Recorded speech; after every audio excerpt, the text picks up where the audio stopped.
I did the same with celebrities. So if it was a celebrity that was out there calling themselves a black unicorn or a serial entrepreneur, I was in their comments. People hit me up and said Tiffany Haddish says has a book and a show called The Last Black Unicorn. I'm like, what? For real? So I did the same thing. I went into her comment. Hey, have you seen Afro Unicorn before? I created a brand of women of color who hustle, follow the movement. And she was like, if you send me this shirt, I'm gonna rock the hell out of it. Here's my address, and put it right there in the comments. Oh my gosh. Yeah, it was her comment section was flooded with, I'm gonna send you this, I'm gonna send you that. Of I thought, oh, course. she ain't never gonna find my unicorn shirt. But she literally had it on within a week. Oh, And people were wow. sending me posts showing me that she was outside with my unicorn shirt on. Welcome to Shelf Talks. I'm your host, Roberta, and today we are honored to host April Showers, the trailblazing founder and CEO of Afro Unicorn. From launching the brand in 2019, Afro Unicorn has become a household name with products across over 25 categories, including toys, apparel, books, and so much more. Her brand is available at major retailers like Walmart, Target, and CVS, and we are excited to have her. So welcome, April. Thank you for having me on Shelf Talk Podcast. Thank you. I'm so excited to talk to you today because you have definitely successfully got into retail stores, what I would say, and I think many would say, the non-traditional route. So I'm excited to hear about that, and of course for others to hear. So, people just don't think it's one way into getting into retail with your brand. I would love to kind of start off before, Afro Unicorn started. Can you kind of tell us what was going on in your world? So prior to launching Afro Unicorn, I operated, still own an insurance agency, and I was also a licensed real estate broker. I'm a single mom of two boys. So two honor roll student boys. So I had a lot going on. So that's what I was doing, running the business, raising my boys, and like they say, keeping my head above water. That's what I was doing until I was doing that while a friend kept referring to me as a unicorn over and over again. And finally I asked him why. And he said, well, because you're raising your boys, you're running the businesses, you're a unicorn. I'm like, I'm a woman. That's what we do. He said, Right? no, April, you are a unicorn. So it was around that time that I actually started to call myself a unicorn because I really didn't even know what unicorns were until I looked them up and saw that they were unique and that they were mystical. And I'm like, I'm definitely unique. I'm all things black girl magic. And then from there, I just started to use the emojis in our phone over and over again to represent who I was as a unicorn. What's interesting there is just the fact that just kind of having a life like everyone else, and your friend kind of saw that you were unique and different to what typically exists. So that's interesting because a lot of times our friends do see things that we don't see even within ourselves. 1000%. Yeah. So with that, kind of what were next steps in regards to even thinking about this becoming a brand? So after a while of using that emoji, I was just tired of it. I was tired of it looking one way and not looking like me. And so I went back out to Google to find unicorns that look like me, and I couldn't find anything. And that's when I decided to create one that looked like me. So it was really my avatar. And in the process of creating it with my cousin at the time, and I saw how it was being designed, I saw the different shades.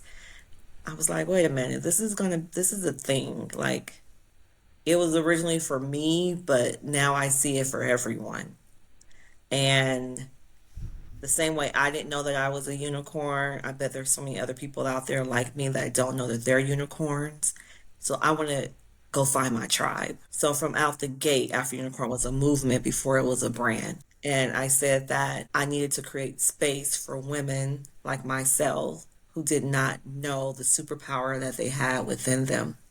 And that is how I started. I had a meeting of women, 25 women I invited to my home, had a table, had folding chairs around the table because there was a quote that if they don't give you a seat at the table, you bring your own folding chair. So I had these folding chairs.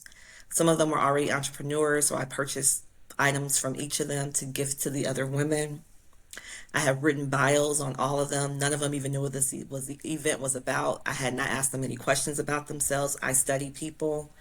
I have a gift of seeing in you your gifts and helping you to monetize those gifts. And not something that I charge to do. It's just something I'm like, hey girl, you got that and you could be doing XYZ with it. So I had this event, I set them around a table. They all had unicorn shirts that looked like them, all the different colors represented who they were. And so I'm creating something, I'm creating this movement for fellow unicorns. And I want us to be able to reach back and pull other unicorns and bring them into this group. And we're here to support. Then it became like a social thing. They're like, well, what's your social media? I didn't even have social media at the time. There was no Instagram account for Afro Unicorn when I had that event. Now, I shot a bunch of pictures with all the women. I did video content. But I just thought it was going to go on like my website. It never crossed my mind that this was going to be like socially, like a social thing. I was kind of Yeah. antisocial at the time. But I created the Instagram account for everyone to share, and I set a date to launch my e-commerce brand. It was just going to be t-shirts. We had a few accessories that I saw in there, but for the most part, it was t-shirts. And it was May 17th was the day that I decided I was going to launch. And this party was April 28th, and this was all 2019 that it all started to come together. So it sounded like initially it was really just about you building community and you not even having a thought that you were going to monetize this, or did you have kind of a vision as to what it was going to be in that way? It was going to be monetized because the e-commerce store was launching on the 17th of May. I knew that I was launching a store, but I was only going to be selling these Afro Unicorn t-shirts. Like it was a t-shirt brand. That's how I even found the business it was an article by the Better Lemonade Stand. And in that blog, it said like you should never rely on one source to dictate your livelihood. So at the time I was seeking to try to find what other business could I do that I can actually truly own, because in the insurance model that I'm under, if I die, it's going to go to somebody else. Like it doesn't stay with me. And so I wanted something that had true ownership. And I saw this blog, this article that said you can create a t-shirt business in less than 24 hours. And I had the idea of the unicorn already. And I'm like, I don't really know what I'm supposed to be doing with this unicorn, but let's marry it with the shirt and let's start from there. So I always knew it was going to be a business. And I just want to take a step back because I did not see children part of this brand initially. So prior to that meeting on April 28th, I was like anti kids. I'm a boy mom. No, it's for real, for real. So a gentleman that I was working with that was helping me like really plan things out. He kept saying, April, I think this would be good with children. I'm like, what? They not what have they done? They not unicorns. And then my cousin, who's now my project manager, Chelsea Allen, she kept saying, April, kids really like unicorns. I could see them having parties. Like, this is going to be a thing for kids. I said, them kids are No. not unicorns. They don't own no businesses. They ain't got no kids. Like, how are they? How are they? She's like, but April, they like playing with them. And I'm like, girl, no. So then one day, Ronell, the guy I was working with, sent me a mock-up image of a little brown chocolate girl, so cute with an afro puff with her hands held out. And she had the darkest shade of unicorn on. And I saw it and I was like, okay, I get it. It's for kids too. But they're gonna be called Afro Unicorns in training. Like from the gate. I was like, they not here They yet. can't have But the whole label. no, they can't have a whole label, but they can definitely be in training. So from there, um, I did have some kids shirts available. And even that, like trying to find the sourcing the kids shirts was so difficult for me. It was easy for me to find the adult stuff, but when I went to go find the kids stuff, I live in Los Angeles, so we have the garment district. Mm. It was just it was stressful trying to. So I'm like, see, that's why this wasn't meant for the kids. It wasn't meant for kids. But in retrospect, I realized that the movement, to have an effective movement, it has to touch more than just one demographic. And that is why the children had to come along. I still wasn't like a believer in the kids.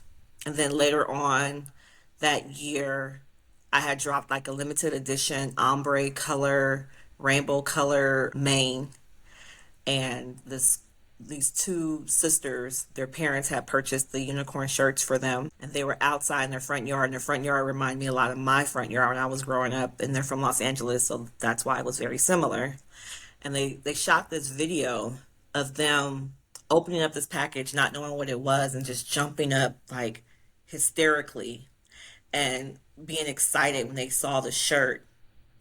And there was a song in the background that was a TikTok song, and it's called "What's Your Color?" And it's like, "What's your color? I want to know. Is it red? Is it purple? You could be brown, and you can be blue." And just to see the joy in their hearts, I it brought tears to my eyes. Like I started crying, and I started crying because I'm like, if I did not listen to the people around me and bring the children in the fold in the beginning, then I would have missed out on this opportunity, not realizing how much of a representation brand Afro Unicorn was. So it started out as truly empowerment. One thing people think about me or think about the brand when they see it, they just automatically think I created it well, I did create it for representation, but it was more so of it didn't look like me. And if I'm calling myself a unicorn, I just wanted to look Like, like me. The right. intention was empowerment. The intention was empowerment, and then representation came along with it. Mm, So it was empowerment for the women and it became representation for the children. And so it all ended up working for the movement. yeah. I think too, I mean, it's definitely something to be said when you start with kids too, because belief in yourself and like empowerment within yourself starts at a young age.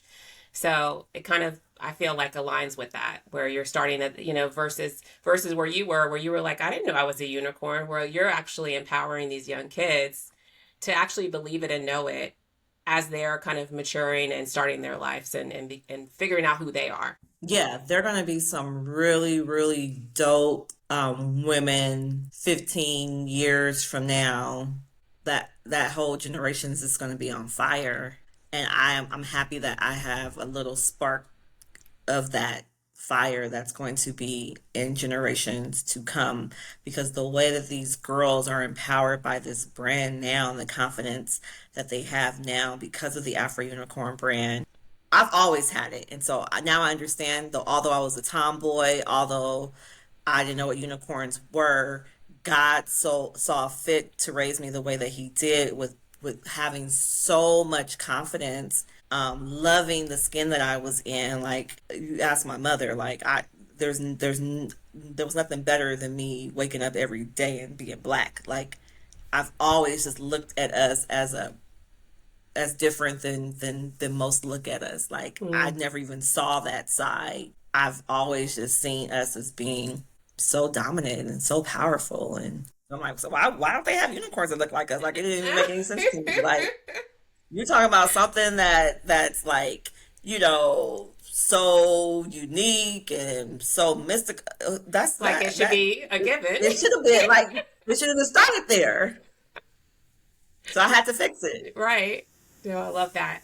So going back to when you initially kind of thought about the t-shirts, launched them online in May, how did you even get the word out and get people to know that you had this website outside of the community that you had invited over to your home? So it starts with a seed. It started with the community. Started with those 25 women that I shot with them wearing their Afro Unicorn shirts. So I had a full photo shoot. I had a videographer there asking them 3 questions. What would you tell your younger self? What is Black Girl Magic to you? What comes to your mind when you hear the words Afro Unicorn? Now, these were women who had no clue what I was doing. And so I got their authentic answers, and we were able to create reels off of their responses. So when I launched the social media page, we automatically had content. And the way that I was able to build on that community was, like, let's say, Roberta, you're wearing the Afro Unicorn shirt, and I talk about you, and I say, hey, check out Roberta. This is where she works her 9 to 5. But did you know that she has the Shelf Talks podcast? Make sure you tap into this podcast. Make sure you follow them. And so when people saw that not only did she make a unicorn for me, but she's also promoting my business for free, let me tap into what she's doing. So let me back up. I spent a lot of time learning social media and learning Instagram. My son went into the hospital on May 10th or May 11th. And I wasn't going to launch the brand on May 17th because he was in the hospital. A few people kept telling me, you got to launch it, you got to launch it, you got to launch it. So after the third person said it, I'm like, okay, I'm launching it. And I didn't know we were going to be there for 20 days. So I was in the hospital Oh, with him wow. for 20 days, 20 nights. He's fine now. But during that time, I'm like, okay, I'm in this hospital. What am I going to do? I learned Instagram. I learned a hashtag. I learned to go find my tribe. So if you called yourself already a black unicorn, or if you're a serial woman entrepreneur, I found your hashtag. I looked to see who had the most recent post. I would then go into that comment and I would say, hey, have you ever seen an Afro Unicorn before? I created a brand of women of color who hustle, follow the movement.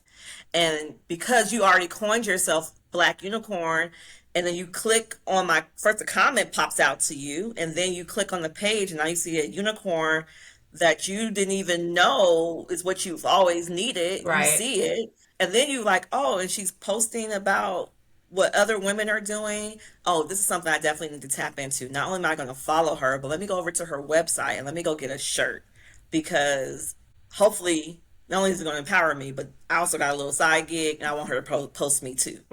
Yeah, that makes And sense. that's how it started organically. I made a goal the first day that I wanted 50 followers by the end of that day. I already had my 25 from the event. Right.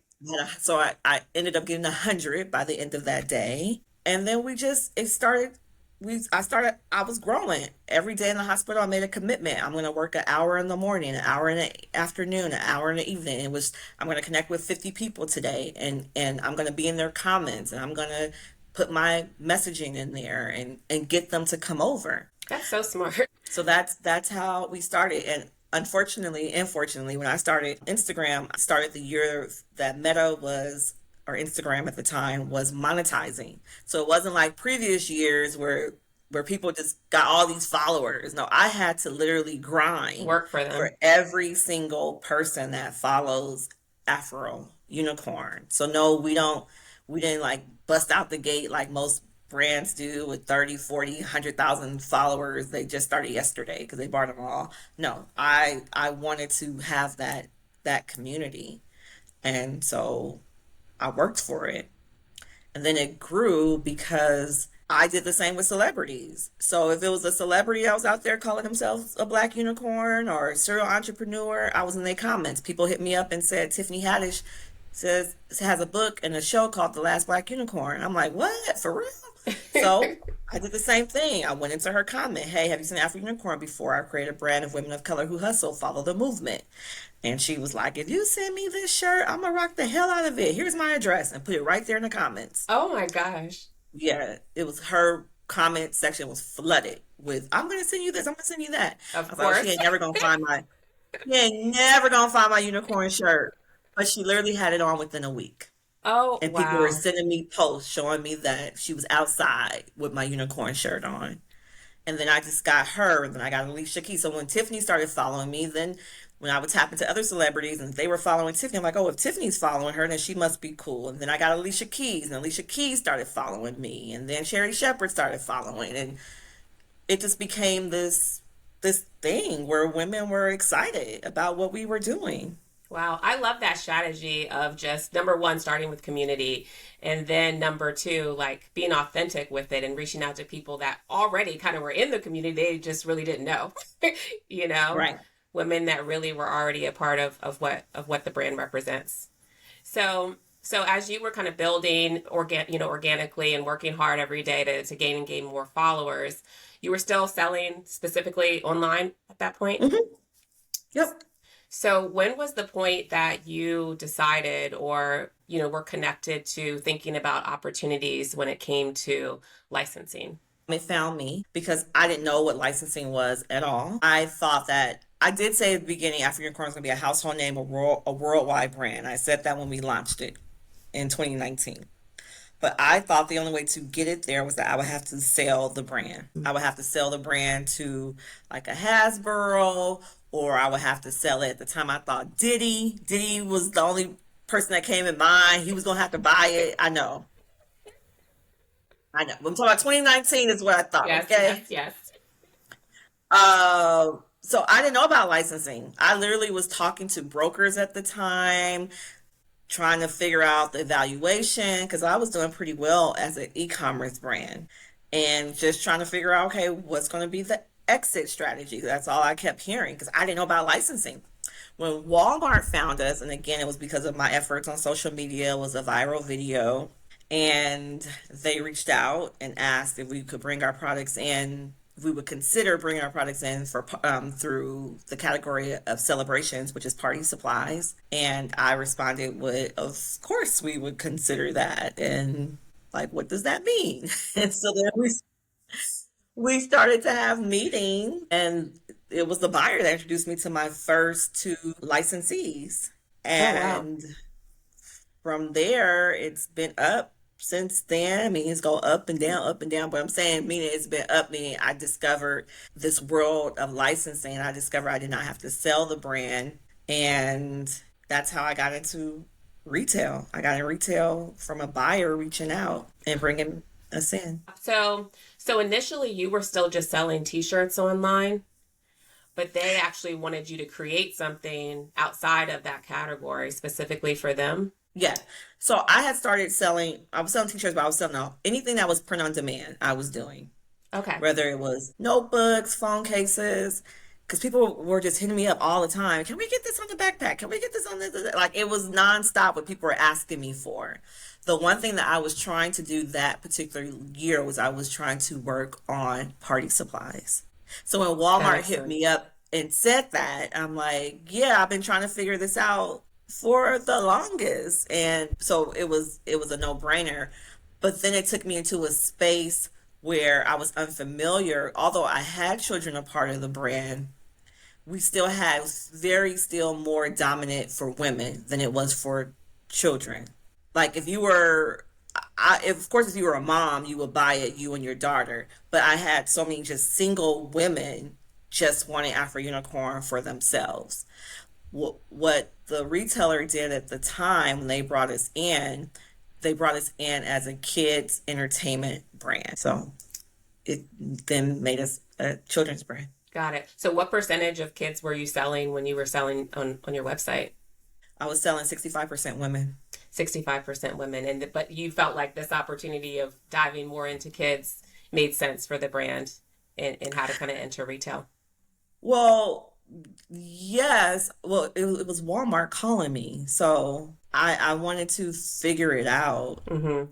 And I remember having a conversation because I knew nothing about retail whatsoever. I was working towards getting on Walmart.com. I had a lady had reached out to me maybe 9 months prior, right during George Floyd, and said that she wanted to help me get into Walmart, like Walmart.com, Target.com. But the only way to do that was I had to test my numbers with Amazon.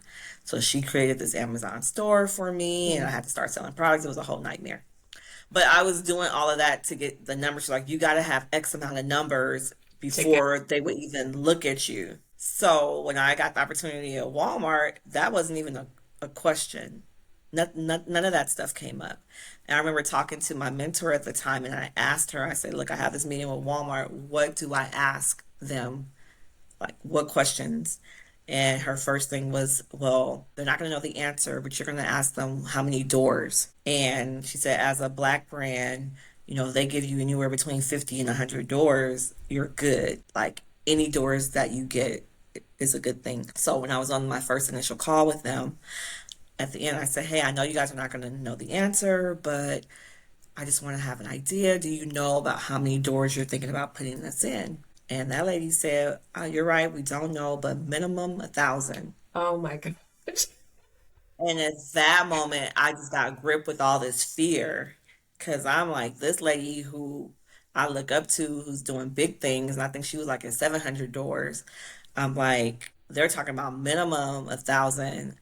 I've been successful with my insurance company, but that's one door. How do I get people all over the United States to go to all these different shops that I've never even been to the area? Like, I don't know who's in Boise, Idaho. Like, Right. how am I going to? And I say that because later on the conversation went to all doors, and it was plus and minuses with that. because again, how do I manage all those doors? And the space that they put me in was entertainment, but we didn't have a movie, we didn't have a show.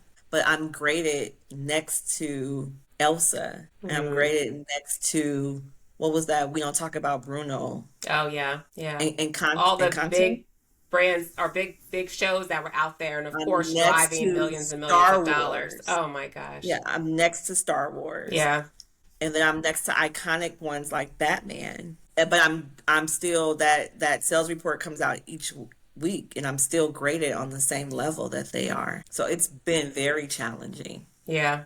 because we were brought in with the need of retailers wanting to check the box for DEI. Got it. It was right at that time. So I guess my first question is, with all of those challenges that I would imagine a lot of them you knew in advance, did that bring hesitation for you going into the stores, or did you just have the mindset like I'll figure it out once I get in stores? Yeah, the challenge immediately was like, how the heck am I going to sell to these territories I've never been into immediately? But it was also this is an opportunity, and we're going to figure it out, Yeah. or we're going to do our best to try to figure this opportunity out. And then the buyer kept reassuring me about how many people go through the doors each week, and I'm like, okay, but I was always nervous about it out the gate. I was, Yeah. I'm not gonna lie. And at the time, I think we probably, I don't even know if we had 10,000 followers. I mean, we probably had 10,000 followers, but yeah, it's still a concern for me. It's always been a concern until we get that content piece out there to compete with the other entertainment brands. It's always going to be a problem. Once you were able to secure the deal and relationship with Walmart, it sounded like initially you were doing drop ship on your products on your, No, oh, you were not. You were you were had a manufacturer and you, no licensing. And the thing about licensing, like I always say, it's a very small industry. It's only 2% really know what licensing is. I didn't have a deal with Walmart. I have a deal with the licensees. So when I said Walmart introduced me to my first two partners. So one partner provided all the paper products, the other partner did all like the accessories that they had. Are the vendors. They have the direct relationship with the retailer. And all they do is pay me a minimum guarantee and royalty to use the likeness of my IP. got it. Okay. So Okay. I don't have a warehouse. There is no drop ship. I don't have a direct partnership with Walmart. If I did, things would probably be a whole lot different if I had them manufacturing stuff. But I have it directly with the licensees. I'm the licensor. Yeah, it's a different type of model. Yeah. When working with them, you get to still have kind of authority or autonomy over what it looks like, how it's designed. So having a licensing deal, especially the ones that I have, I'm 100%. I have 100% creative control and quality control. So with my team, we go through how we want the unicorns design. We create a style guide that has packaging guardrails, how to lay out the unicorns on a particular item. If you're going to use this pattern, you can't use this type of font. You got to use that font. And then we have a process and approval with it just on the screen to approve it. And then we have to have a production sample sent out so that I can test the quality. And then from there, we get contractual samples. So I fully control how the products go from start to the shelves. I just don't physically have it's not on me to house the products and I'm not liable for that inventory. I always say people understand like, when you think about Kanye West and Adidas with the Yeezys, that's licensing.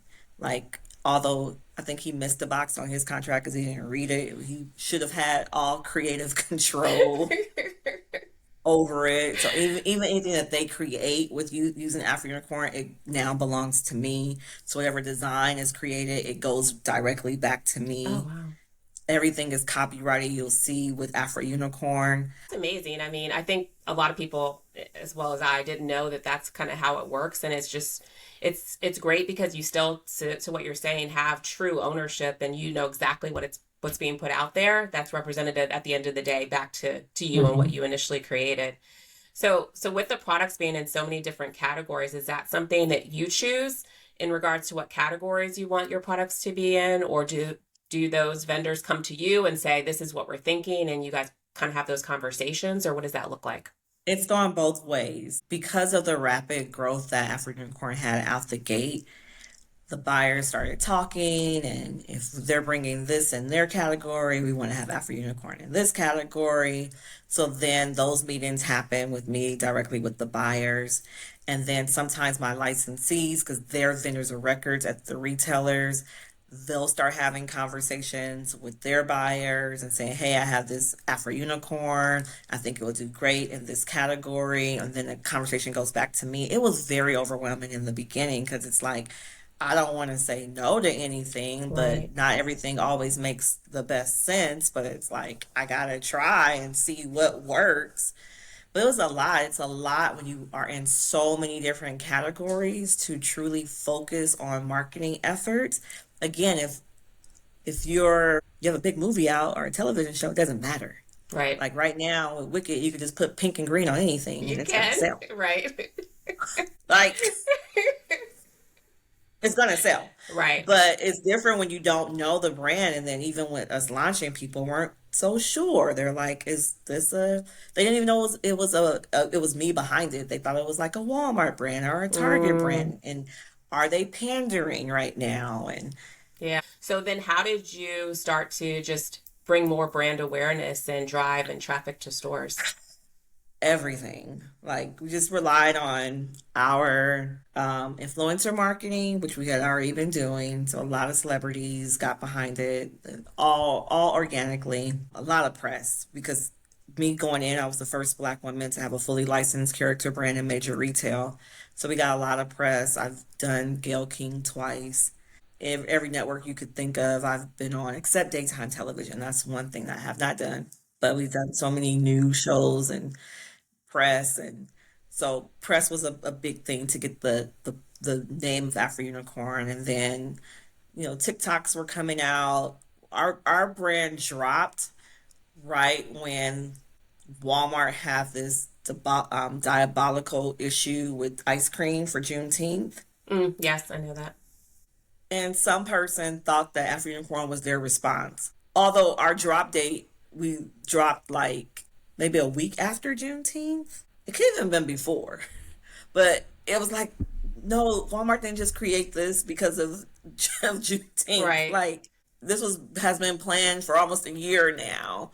And so I did a response video to that, and that caught a lot of traction. And then having other retailers jump on. So once Target came on, that now it was more brand exposure. And I remember even my buyer telling me, you got like she was okay with us going to Target. She's like, we you need More to have awareness. that competition. You Yeah. need to have more awareness. And Target did a very great job with highlighting me as the brand owner. So they put my face up and they had a whole display for Afro Unicorn, and that just created more brand awareness for us. Got it. Now, did that traction also translate into performance in Walmart by just being more Yeah, visible? yeah, becoming more visible. Yep. Yeah. So the more retailers we go in, it definitely gives more visibility to the other retailers. So with Target and them putting you as the kind of the face, that initially like you were kind of antisocial at the beginning before even starting Afro Unicorn, but it looks like today, definitely from a social platform, you are kind of the lead in to the brand. Did that kind of start from there, from that conversation with It Target? did, and Yeah. it had to. So not initially. So when we launched with Target, we launched with a toddler collection of apparel, and I still was kind of like in the back seat of the brand, although my face was there. It it changed when Target allowed us to bring in an adult collection. So when they allowed us to bring in our women's line, I went into a Facebook group on like Black women who love Target or Black girls who love Target Facebook group, right?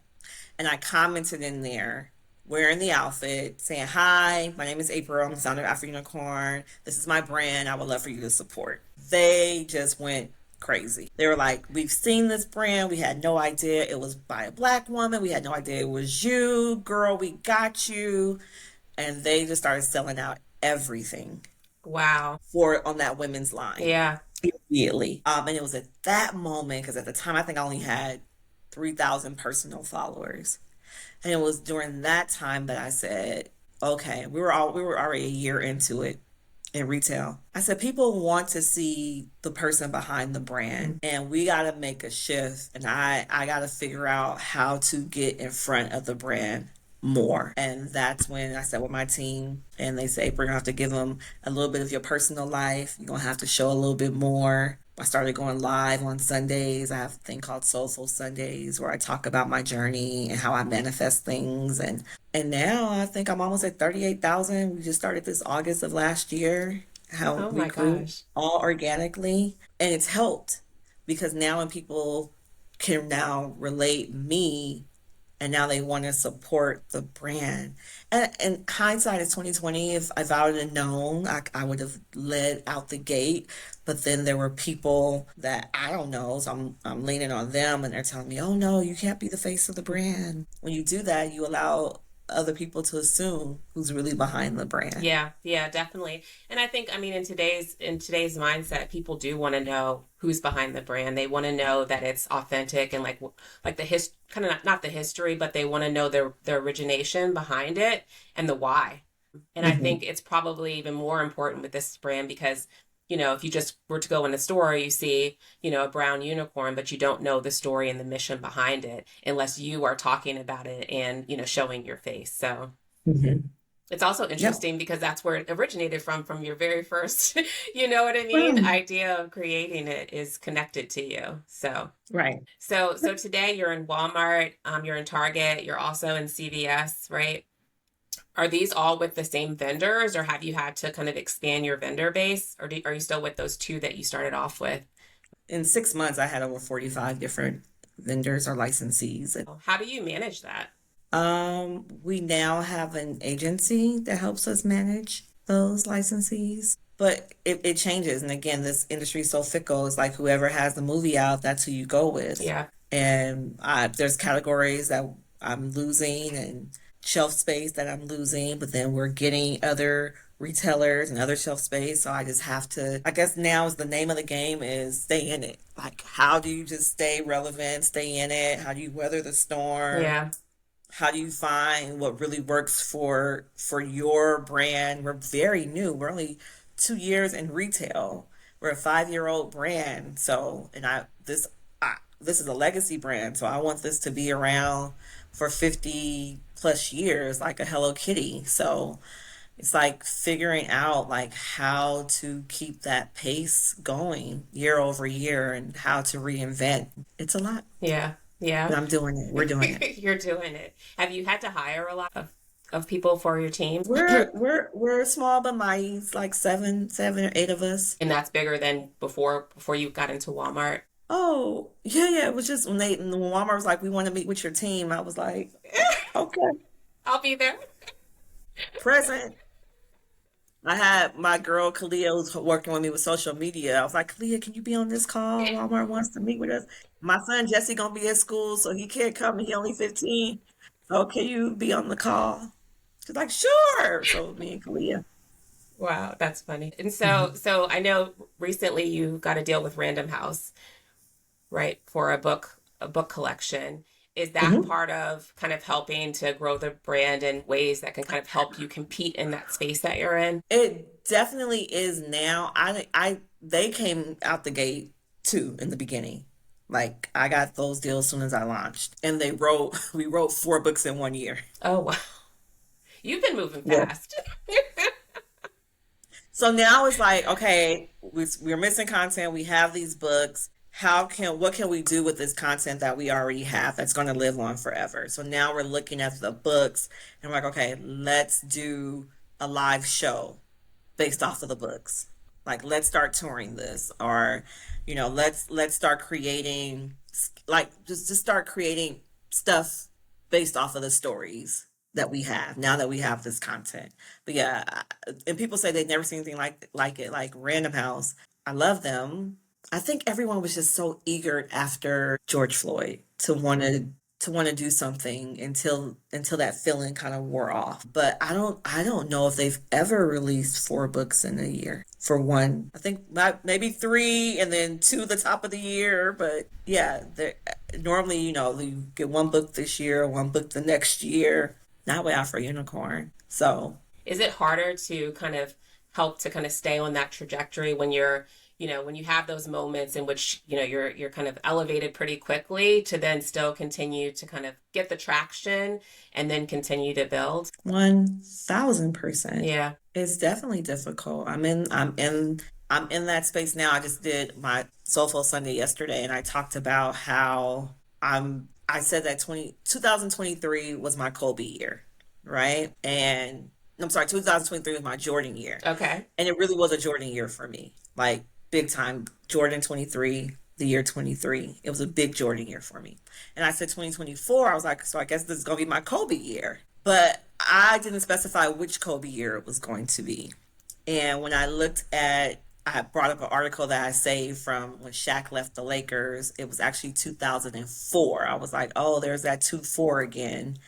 And that was a bad year for Kobe, especially from the outside looking in. I can only imagine what he was dealing with because at the time I thought he forced Shaq out. They were like, we're having whatever. And then Shaq goes on to another team, Miami. He wins the championship, Mm-hmm. and the Lakers keep losing. They don't win a championship for another four some odd years. So I definitely subscribe to the mama mentality. Like I'm up early, I stay consistent, I show up every day, I do all the things. But even Kobe has a Kobe year. Yeah. And so this has been my Kobe year, but it's the year of shedding and seeing what I have to work with. And now it's like, okay, now we know what we have. Let's see how we can rebuild around this to be the legacy brand, to be the championship franchise that we are.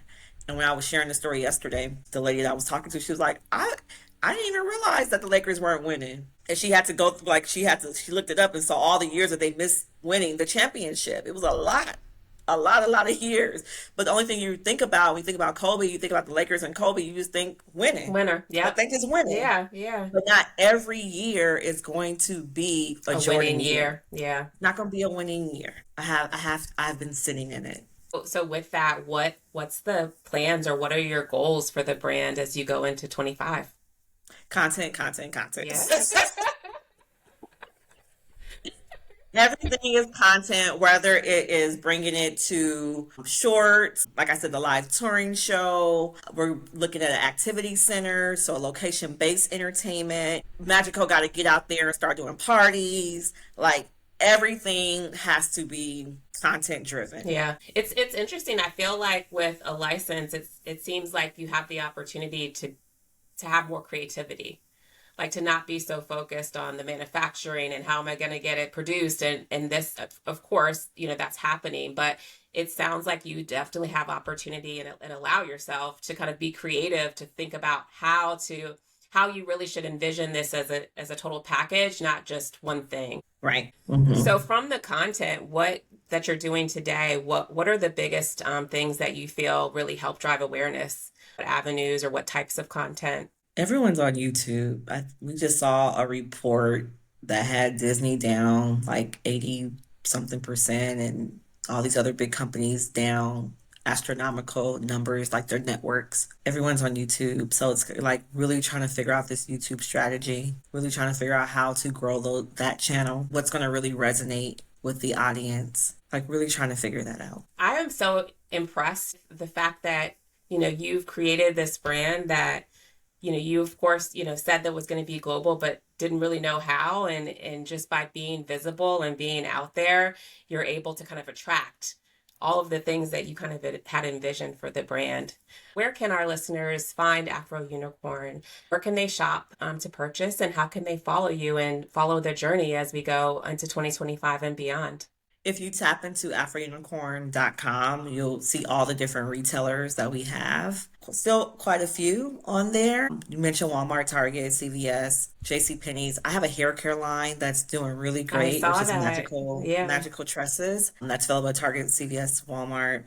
But yeah, like if you're looking for any little accessories, we have a full layout at JCPenney's at the penny lane right at the checkout centers. We have a big announcement coming out December 5th December with the 5th. new retailer Okay. that I'm really, really excited about. And then follow me, got April Showers on Instagram, Afro Unicorn underscore official on Instagram. My website is IamAprilShowers.com.